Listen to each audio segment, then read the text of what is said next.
আলুর ঘাটি এইভাবে ঢেকে গেলে হয়ে গেল। বোতলে পানি ভরে লিছি। আচ্ছা তোমরা দিবেন, থাকো তোমরা থাকো, আমি তোমার আব্বাক ভাত দিয়ে আসি। আব্বা ওদিকে এই যে সামনে এখানে কাজ করছে। আসছে হয়তো বলছে যে একটু লাহারি নিয়ে এসে কত, তো আমার তো কেউ নাই, কেরালি যাবে, তুমি তো যেতে পারবে না। ভাত যেতে হবে।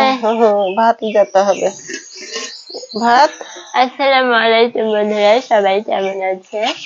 আমার আব্বা আলু গেছে আমাদের জমিতে, পেঁয়াজ লাগাবে, তাই বীজ মানে চাষ খানিক জায়গা আছে, চারাও বাইছি গেছে। হ্যাঁ, চারা বাইছি গেছে, ওই জায়গাটা চাষ করে ঠিকঠাক হচ্ছে, আবার পেঁয়াজ লাগাবে। তাই আগামী চাল লাগাবে পেঁয়াজ।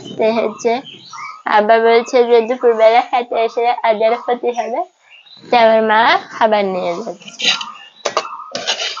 এই যে আলুর ঘাটি, আলুর ঘাটি আর মাছ, মাছ দিয়ে আলুর ঘাটি এনেছে। হ্যাঁ, তোমার আব্বা আলুর ঘাটি পেলে আর কিছু আর লাগে না। এই যে আলুর ঘাটি খাবার দিয়েছে লিজাছে। আর এই তো আসবে না, পিঠা লি যাবো। পিঠা বানাইছিলাম। হ্যাঁ, যে বানানি হলো পিঠা। এই তো রসে ভেজানো পিঠা নিয়ে যাচ্ছে। এই তো বাটির তরে সব খাবার নিয়ে যাচ্ছে মা।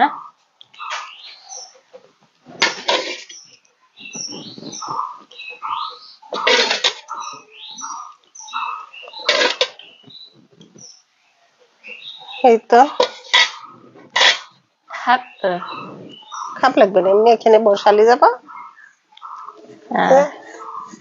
এতো এইভাবে ঢেকে গেলে হয়ে গেল, হয়ে যাবে। আর এই যে বোতলে পানি ভরে লিছি, বোতলে করে। না বান্ধা লাগবে না, জিনিস এমনি কাকালে করে লিয়ে গেলে হয়ে যাবে নি। চলে যান, আবার খাবার দিয়ে এসে গুছা থুই।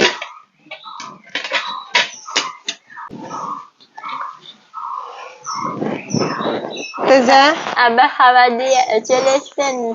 খালি আমি দিয়ে অমনি চলে আসবো, পরে আবার বাকি নিয়ে আসবে। তোমার আব্বা ওখানে থাকবে নি, আমি দিয়ে থুই খালি চলে আসবো। তোমরা দুই বোন থাকো, আমরা এখন খাবো। আমি আসি খাই দেবো, দিয়ে থুই চলে আসবো। তো চলে আসবে, তাড়াতাড়ি আসবেন, আবার ছেড়ে আসি তো খাই দিব। খাবার দিয়ে আসি আমরা খাই। আচ্ছা তোমরা দিবেন, থাকো। আচ্ছা।